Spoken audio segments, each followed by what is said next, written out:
लेकिन मेरी गलती वही हुई थी कि मैंने लास्ट में दिया। अगर बदनाम होना ही है तो शुरू से क्यों ना हो। आप लोग सतर्क हो जाइए और सावधान रहिए। ससुराल ना नरक से भी बदतर जगह है। शांत रहो। लेकिन बाद में क्या हुआ, माँ ने ऐसे भड़काया, ऐसे कान भरी उस औरत ने, तो बस हो गया बेटा माँ का। तो कोई मतलब नहीं है। उस दिन का इंतजार मत करना कि पति हाथ से निकल जाए। यही सोचना कि पति, मेरा पति बाद में है, पहले तो उस लेडी का बेटा है वो, जो मेरी रिश्ते में सास लगती है, और कभी भी वो पलट सकता है क्योंकि वो पहले बेटा है। इसके लिए अपना स्टैंड शुरू से लेते रहो, पहले दिन से लेते रहो। किसी का भी सुन के मत लो। गलत बोल रहे हैं तो तुरंत आप जवाब दो, चाहे वो कोई भी हो। मैंने लिहाज किया था कि नहीं, मैं नई दुल्हन हूँ, मुझे मुंह नहीं खोलना चाहिए। लेकिन सामने वाले को जब शर्म नहीं है कि ये नई दुल्हन है, इसके साथ मिसबिहेव नहीं करना चाहिए।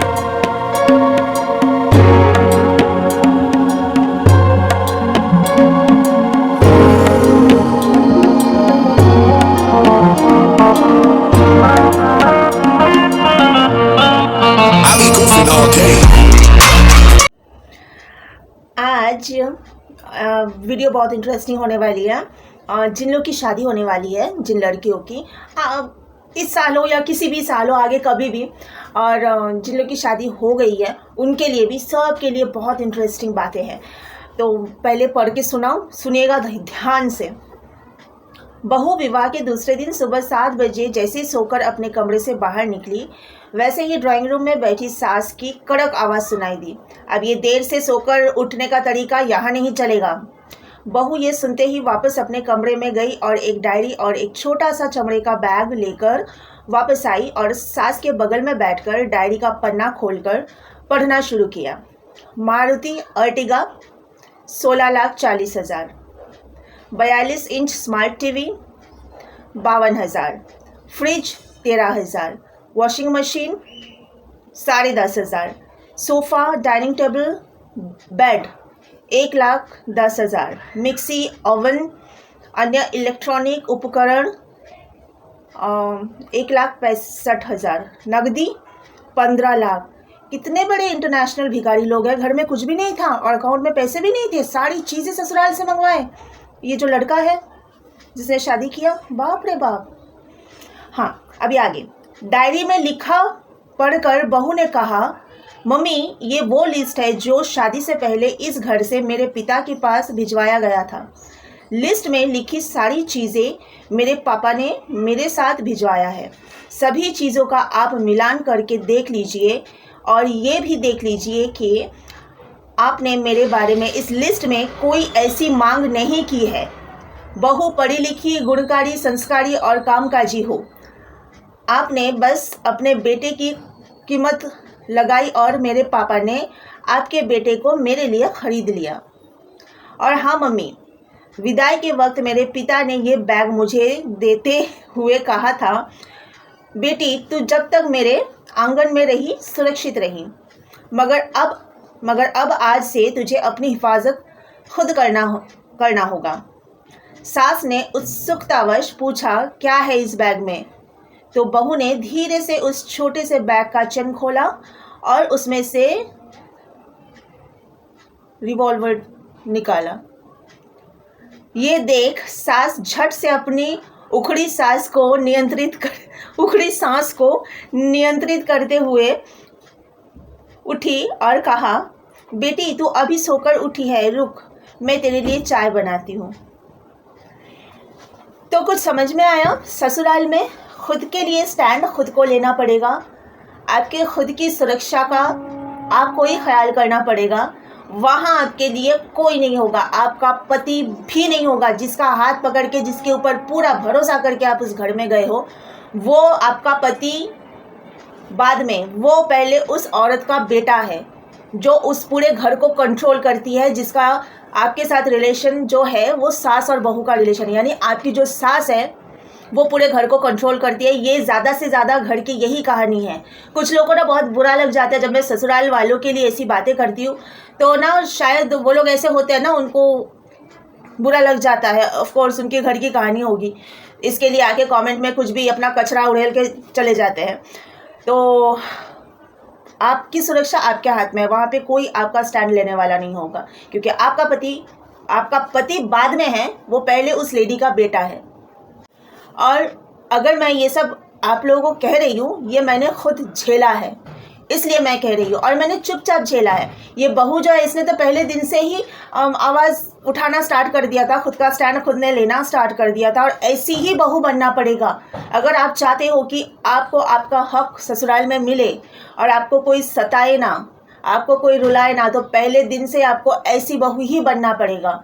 मैं नहीं बनी थी, मैंने सोचा था बोल रहे हैं, बोलने दो, जाने दो, जाने दो, जाने दो कर करके उन लोगों ने इतना साजिश किया मेरे पीछे कि जिसका कोई हद नहीं है, और आज तक उनकी साजिश चल ही रही है। मैं खुश हूँ, मैं बहुत खुश हूँ, क्योंकि जब आप दूसरे के लिए गड्ढा खोदते हो, उस गड्ढे में निश्चित आप गिरोगे। भले आज भी आप उस गड्ढे को और गहरा करते जा रहे हो ताकि उस गड्ढे में जिसके लिए आप प्लान किए हो गिराने का वो गिरे, लेकिन एक दिन सबको उसी गड्ढे में गिरना, और इस बात की मुझे खुशी है। खोदो और गड्ढा खोदो, आप इतना बड़ा खोद सकते हो, आप गड्ढा खोद लो, गिरना तो आपको ही है। इसके लिए जो लोग साजिश करते हैं ना, मैं उनके लिए, मुझे हंसी आती है और मैं हंसती हूँ, मैं मुस्कुराती हूँ। वो खिलाड़ी बहुत बड़ा खिलाड़ी है, लेकिन फिर भी मैं ये बोलूँगी, जैसे मैं चुप थी और मैं आंसू बहा के सब कुछ सह रही थी, ये सोच के कि चलो आज नहीं तो कल सब ठीक हो जाएगा। नहीं, कुछ ठीक नहीं होता। आप जितना सहोगे उतना आपको और ज़्यादा से ज़्यादा सहना पड़ेगा। इसके लिए चुप नहीं रहना चाहिए। आवाज़ आपके खुद के लिए खुद को उठाना बहुत ज़रूरी होता है। मुझे ना एक बहुत अजीब बात लगती है, ये जो इतनी सारी चीज़ें और इतना ज़्यादा अमाउंट कैश ये लोग लेते हैं, इनको ज़रा भी शर्म नहीं आती है। जो लोग बहू लाते हैं और उनके साथ में इतनी सारी चीज़ अपने घर के लिए, मतलब इनका पूरा घर खाली रहता है क्या?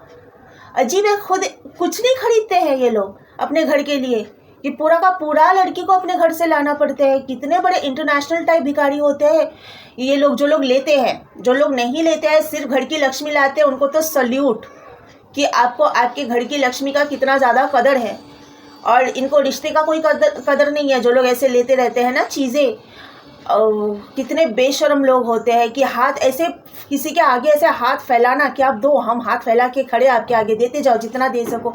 इनको ज़रा भी शर्म नहीं आती है। कौन होते हैं ये लोग? इसके पहले मैंने अभी थोड़े दिन पहले एक दहेज प्रथा के खिलाफ बात उठाई थी। दहेज प्रथा नहीं, वो तो दूसरी वीडियो है।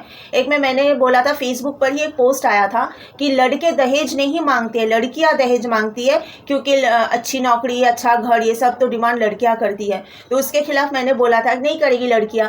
आप लोग आ जाओ शादी के बाद, आप लड़कियां आ जाओ विदा होकर हमारे घर, हम आपको पालेंगे खिलाएंगे, बशर्ते आप लोग हमारे घर का सारा काम करो। जैसे हमें ले जाके आप अपने घर में कराते हो ना, वैसे करो। तो पता नहीं कौन एक था भाई साहब, उसके आप लोग कमेंट जाके देख लो। जैसे लग रहा है कि मैंने डायरेक्टली उसी को बोला है, और बोलता है कि बहुत सारे आदमी विक्टिम है, बहुत सारे मर्द विक्टिम है, झूठे दहेज के केस में फंसाए जाते हैं, झूठे रेप केस में फंसाए जाते हैं।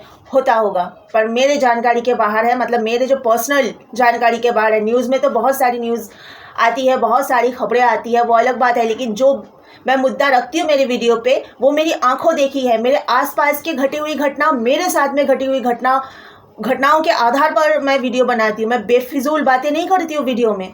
जो घटना मैं होते हुए देखती हूँ, मेरी सहेलियों के साथ, मेरे अड़ोस पड़ोस में हो या कहीं पे भी हो, या मेरे साथ हो, उसी घटना को मैं मुद्दा बना के मैं मेरे वीडियो पे बोलती हूँ।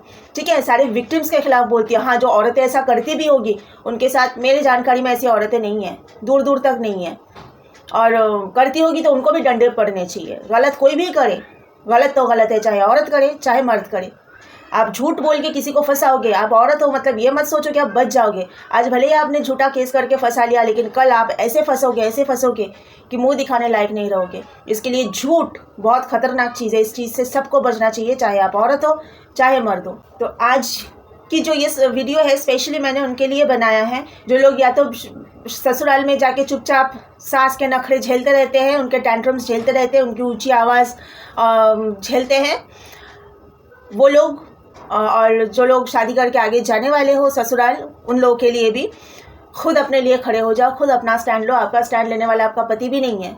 बहुत वो टाइप होते हैं पति लोग, है ना, बोलेंगे कि हमारी माँ पहले है क्योंकि माँ ने पैदा किया है। गलत तो गलत है, चाहे माँ करे चाहे बीवी करे। गलत का सपोर्ट कभी भी नहीं करना चाहिए, लेकिन ये उनके दिमाग में बात घुसती नहीं है। वो लोग गलत का ही साथ देंगे क्योंकि वो माँ है, पैदा किया है। दो एक दिन अंजाम भोगोगे, चाहे मेरा पति हो चाहे किसी और का पति हो। लेकिन बात यह है कि आप अपने लिए स्टैंड लो। जो गलती मैंने की है वो गलती बिल्कुल मत करना। मैंने अपने लिए स्टैंड नहीं लिया, मैं रोई, मैं आंसू बहाई हूँ, लेकिन मेरा आंसू पोंछने वाला भी वहाँ पे कोई नहीं था। मेरा पति मेरा आंसू एक दिन पोंछा था। मेरे आंसू एक दिन पोंछने के बाद, वो भी छुपके से, माँ नहीं देखी, छुपके से ऐसे अंदर जाके, मैं हूँ शांत रहो। लेकिन बाद में क्या हुआ, माँ ने ऐसे भड़काया, ऐसे कान भरी उस औरत ने, तो बस हो गया बेटा माँ का। तो कोई मतलब नहीं है, उस दिन का इंतज़ार मत करना कि पति हाथ से निकल जाए। यही सोचना कि पति, मेरा पति बाद में है, पहले तो उस लेडी का बेटा है वो, जो मेरी रिश्ते में सास लगती है, और कभी भी वो पलट सकता है क्योंकि वो पहले बेटा है। इसके लिए अपना स्टैंड शुरू से लेते रहो, पहले दिन से लेते रहो, किसी का भी सुन के मत लो।